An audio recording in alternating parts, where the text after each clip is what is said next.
halkaa waxaan rabaa caagad biyo in la keeno dadka biyaha u cabo xildhibaanadu inay cabaan oo dhadhamiyaan waa iga codsi caagad biyaha saqiirka iyo islaanta umusha iyo caagada boosaasiya garow laga keeno waxa soo raaca biyaha hadda halkaa la soo dhigi doono waxa noogu baahi weyn maanta waa wadada oo wax badan aan kala hadalay Puntland 7 sano ah xilka ayaan u maleynaya 3 jeer oo dani naga ballan qaaday mar wuxuu naga ballan qaaday inuu cagafyadii bixinayo shidaalka shubto tafadal baawne 2 jeer oo kale wuxuu naga ballan qaaday inuu naga caawin doono waa madaxweynihii idinka xildhibaanada yada idinka dirqin kara baahida maanta soo aragteen wixii shalana aad ballan qaaday degmada Tawfiiq maantana baahida jirta waxaan jeclaan lahaa xildhibaanadan inta mudug iyo nugaala in la ii sheego waa jeclaan lahaa ana mas'uuliyadu waa kala jidhaa xildhibaanka u dhaartay mudug iyo nugaal mudug xildhibaanka u dhaartay Tawfiiq xil baa ka saaran nugaal xildhibaanka u dhaartana xil baa ka saaran garacad iyo meesha la yiraahdo Ballebusle oo xuduudaas Puntland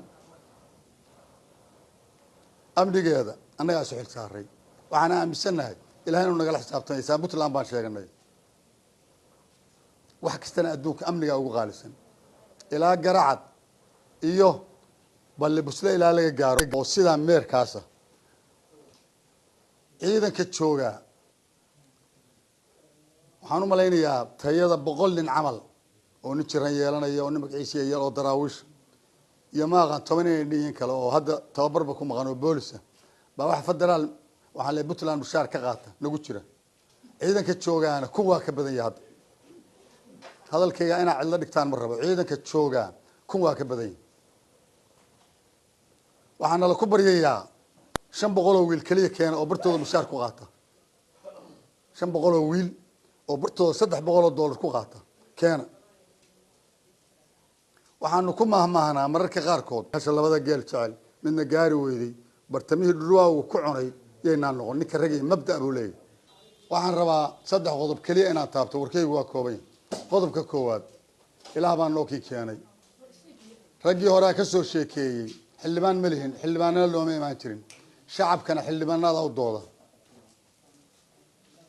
wuxuu yiri waxa la yiri ragaha raga ku jireenana ma aqaan wax laga soo xigtay waxa ugu muhiimsanaa tagtadaayo timaadahay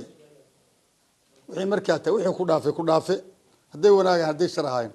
wixiina dhaafay Puntland haddaan wax ka sheegnay haddaan xildhibaan wax ka sheegno noo soo noqon mayaan laakiin maanta aan taaganay waxaan leeyahay qodobka koowaad ilaahay baa noo keenay waxaan aaminsanahay waayahan abaar baa jiro ilaahay baa iska baryayno baryadii baa noo keentay garacad baa ka laaban lahayd waxaan u leeyahay waa laga laaban jiray ma hadalkayga u fiirsado been ma ku doodayo waa laga laaban jiray xildhibaanada ka laaban jiray wasiirada ka laaban jiray waa iska qanacsanay qodobka koowaad ilaahay baa noo keenay maanta laga bilaabo idinka la idin kala xisaabtamaya shacabkii Tawfiiq maadaama awal waxa uu la sinaydeen 66 xildhibaan waxaan jeclaan lahaa xildhibaanadan inta mudug iyo nugaala in la ii sheego waa jeclaan lahaa ana mas'uuliyadu waa kala jidhaa xildhibaanka u dhaartay mudug iyo nugaal mudug xildhibaanka u dhaartay Tawfiiq xil baa ka saaran nugaal xildhibaanka u dhaartana xil baa ka saaran xildhibaanadoon dhan xil baa ka saaran qodobka koowaad maanta wixii ka dambeeya xildhibaan nooma ibaan iyo xildhibaan malihin yaanaan oran u khalifinina maanta wixii ka dambeeya shalay soo la soo dhaafi shacabka xildhibaan baa u dooda shacabka reer Tawfiiq xildhibaanadii u doodi lahaa idinka kitaab gacanta saaray waa idinka maadaama aysan xildhibaan reer Tawfiiq lahayn waa qodobka koowaad qodobka labaad aan u gudbayaa wuxuu yahay ninkii haday taadla ka hadlay waxaan u maleynayaa garacad waa soo madheen garacad iyo meesha la yiraahdo Ballebusle oo xuduudaas Puntland amnigeeda anaga soo xil saaray waxaan aaminsanahay ilaahay inuu nagala xisaabtanayo Puntland baan sheeganay wax kastana adduunka amniga ugu qaalisan ilaa garacad iyo Ballebusle ilaa laga gaaro oo sida meerkaas ciidanka jooga waxaan u maleynayaa tayada 100 nin camal oo nin jiran yeelanaya oo nin magaciisa yeel oo daraawish iyo maaqan 10 nin kale oo hadda tababarba ku maqan oo booliska baa wax federaal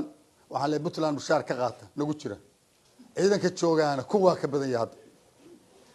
hadalkayga ina cid la dhigtaan ma rabo ciidanka jooga kuwa ka badan yahay waxaana la ku baryayaa 500 oo wiil kaliya keen oo bartooda mushaar ku qaata 500 oo wiil oo bartooda $300 ku qaata keena waxaanu ku mahmaahnaa mararka qaarkood hasha labada geel jecel midna gaari weeyday bartamihii dhulwaa uu ku cunay yeynaan noqon ninka ragay mabda buu leeyahay qodobka qaad weey oo xagga difaaca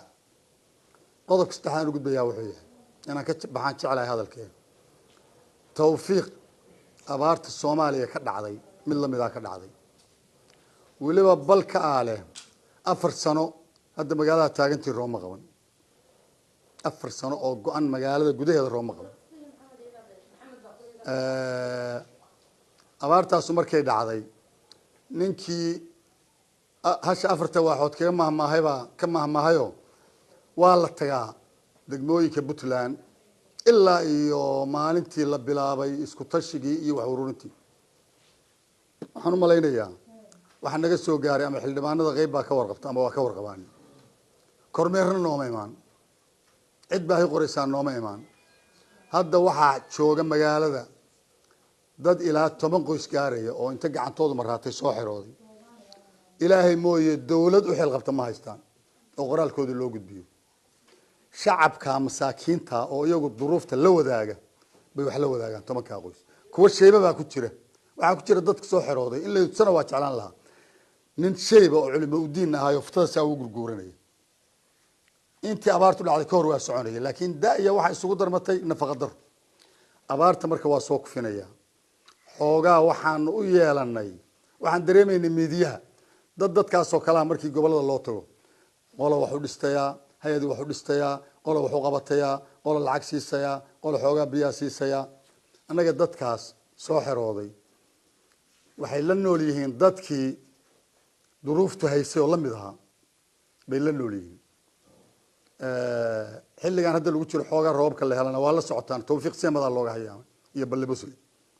baa loo hayaa xoolo hayaa hadda meel dhaxo oo manax waa ku soo noqdo waxaan markaa halkay ku soo kufinayaa ilaah baan noo keenay degmada tawfiiqna waa la idin kala xisaabtamayaa insha Allah markaa halka waxa uga baxayaa soo dhawaada hadalkayga dib ha warkinina xildhibaanadii baa tiin inaad codsiga iyaga maadaama aanu caaneefkii Puntland yahay kelmadda iga qora caaneefka Puntland adduunka xuduudaha maamuladu waa tixgeliyaan wax badan baa ka soo galaya wax allaale wixii dawladda ku ah liddi baa ka soo galaya caaneefka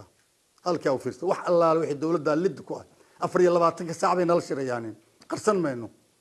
Puntland wixii liddi ku ah 24 saac waana soo galayaan annaguna waxaanu isaga haynaa reerkan deegaankan go'aan adag baa lagu aqoon jiray laakiin waqti akhrisan baa jira war go'aankeenniyana ka weecan Puntland baynuna degmay shalay inuu ku dhawaaqday kama baa la ka dhici karo waxyaalaha aynu tabayno waa aduun iska akhrisan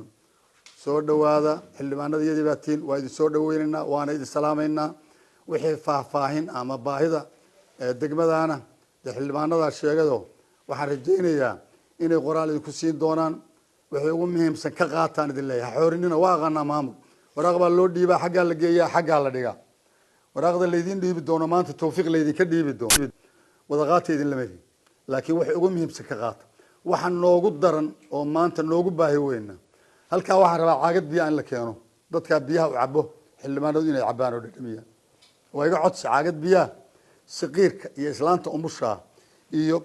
caagada boosaasiga garow laga keeno waxa soo raaca biyaha hadda halka la soo dhigi doono waxa noogu baahi weyn maanta waa wadada oo wax badan aan kala hadalay Puntland 7 sano ah xilka ayaan u maleynaya 3 jeer dani naga ballan qaaday mar wuxuu naga ballan qaaday inuu cagafyadii bixinayo shidaal ku shubto tafadal baawni 2 jeer oo kale wuxuu naga ballan qaaday inuu naga caawin doono waa madaxweynihii idinka xildhibaanada idinka dirqin kara baahida maanta soo aragteen wixii shalana aad ballan qaaday degmada tawfiiq maantana baahida jirta waxa noogu baahi balkii aan baxaya oo waraaqda aan u aamini laahay inay dhagihiina dhacdo wadada iyo biyaha iyo duruufta abaaraha oo dadka qaxootiga halka tabaalaysan oo qaar dhooban iyo baadiye ka soo xorooday 3 qodob noogu baahi weeyay waa idin salaamaya soo dhawaada